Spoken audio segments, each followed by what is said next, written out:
राष्ट्रीय लोक समता पार्टी के राष्ट्रीय अध्यक्ष उपेंद्र कुशवाहा एक दौरे पर दरभंगा पहुंचे, जहां उन्होंने सर्किट हाउस में एक संवाददाता सम्मेलन को संबोधित करते हुए कहा कि हम अपने कार्यकर्ताओं को एकजुट कर रहे हैं ताकि आगामी विधानसभा चुनाव में कार्यकर्ता पूरी मेहनत से एनडीए को जिताने का काम करेंगे। की ओर से गए उपचुनाव में, तब लोकसभा चुनाव के बाद की बात है, तो बाकी पार्टी अब वहाँ भी कहती कि हमको राज्यसभा नहीं मिला तो मलाल है। ऐसे चीज़ें नहीं न चलती है, कभी उनको कभी उनको।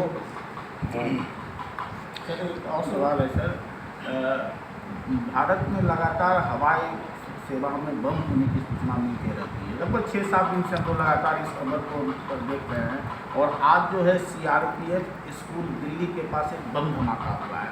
क्या मानते हैं कहीं एक विदेशी नेटवर्क तो नहीं एक्टिव हो चुका है भारत में?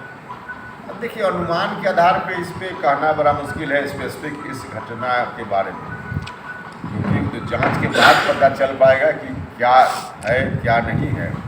लेकिन जो आप कह रहे हैं उस तरह की शंका को खारिज भी नहीं किया जा सकता है। हम यह नहीं कह रहे कि वही होगा, क्योंकि हम कैसे कह दें जब तक जांच करने वाली एजेंसी, जांच करने वाले लोग जांच करके न बताएं, तो ऐसे तो कहना मुश्किल है। लेकिन इस तरह की आशंकाओं को खारिज भी नहीं किया जा सकता। गया एयरपोर्ट से सर एक बांग्लादेशी युवक को भी गिरफ्तार किया गया है इसी मामले पर।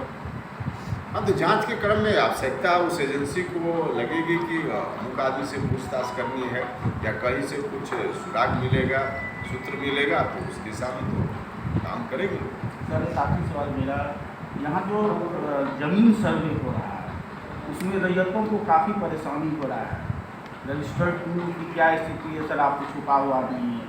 1902 के बाद का रिकॉर्ड की क्या स्थिति है तो भी पता आपको भी है, सारा रैयत झेल रहा है। इस स्थिति में कैसे ये संभव हो पाए? देख लीजिए, परेशान तो किसी को नहीं होना चाहिए। लोग परेशान हैं, हम भी जान रहे हैं। सबसे पहली चीज़, परेशान इसलिए नहीं होना चाहिए कि इसके लिए कोई निर्धारित समय सीमा नहीं है कि अगले महीने अब समय खत्म हो रहा है तो हमारा क्या होगा। ये तो चलेगा, तो जब चलेगा तो अभी से जिनका कागज जहाँ तक है और जहाँ नहीं है उसका इंतजाम, सरकार के कार्यालय की भी जवाबदेही है। बहुत सारी चीज़ वहाँ नहीं है तो उनकी भी जवाबदेही है, और लोगों को घबराना नहीं चाहिए। अभी नहीं है, 10 दिन के बाद होगा, महीना दिन के बाद होगा, जिनका छूट जाएगा। तो जब है समय की सीमा नहीं तो घबराना किस बात है। इतनी बात तो ठीक है कि जो काम हो रहा है, काम जिस दिन पूरा होगा कितना लाभ हम लोगों को मिलेगा, इससे तो सब लोग सहमत होंगे कि इसका फायदा बहुत है।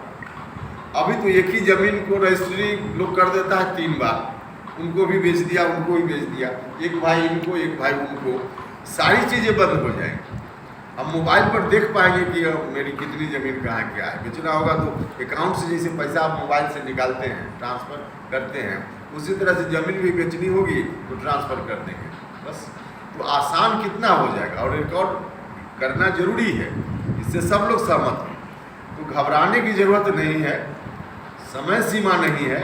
सब लोग कोशिश करें जिनका जहाँ है, और बाकी चीज़ जो बच जाएगी तो सरकार करेगी। या एनडीए में किसी पार्टी की ओर से उम्मीदवारी कहाँ कितनी संख्या में होगी ये तो चुनाव के कुछ पहले तय होगा। आज तो तय है नहीं, लेकिन जब भी तय होगा वो ऐसा थोड़े है कि जहाँ हमारी पार्टी की ओर से उम्मीदवारी होगी वहीं हमारे लोग मदद करेंगे। जहाँ एनडीए में दूसरे दल के लोग उम्मीदवार होंगे वहाँ हमारे लोग मदद नहीं करेंगे। तो वहाँ मदद करें, इसके लिए हमारी मजबूती की आवश्यकता है, तभी तो वहाँ मदद कर पाएंगे। आज